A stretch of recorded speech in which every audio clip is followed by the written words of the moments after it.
এই 8 দফা দাবিকে কিছু ব্যক্তি বলে মামার বাড়ির আবদার। আরে তুই কি 8 দফা দাবি দেখছিস কি এই একটা দফা দাবি তুই জানিস যে মামার বাড়ির আবদার বলিস?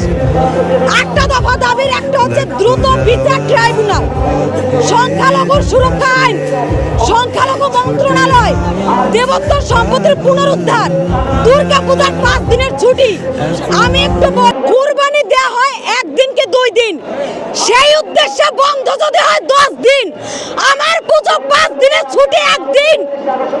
আমি যদি পুজোর জন্য 5 দিন ছুটি চাই, এইটা আমার অযৌক্তিক দাবি। 8টা দফা দাবির কোনটা আপনি অযৌক্তিক মনে করেন যে এখনো আমাদের 8 দফা দাবি পূরণ করছেন না? আমার বলছে ওই মুদির দোকানের কর্মচারী, ওই মুদির দোকানের কর্মচারী আমাকে ডিরেক্ট বলছে যে আপনি ভারত চলে যান। আমি ভারত যাব? ইতিহাস কি জানো?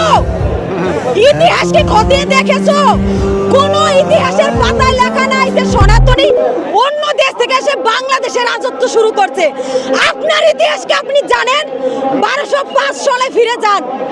বাংলার শেষ রাজা লক্ষণ সেন তুর্কির সেনাপতি ইখতিয়ার উদ্দিন মোহাম্মদ বিন বখতিয়ার খিলজি শেষ রাজা লক্ষণ সেনকে পরাজিত করে এই দেশে মুসলিম প্রতিষ্ঠা করে।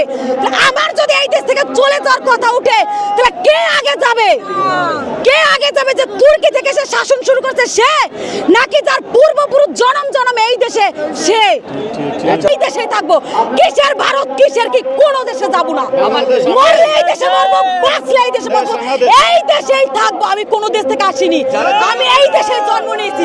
ধন্যবাদ।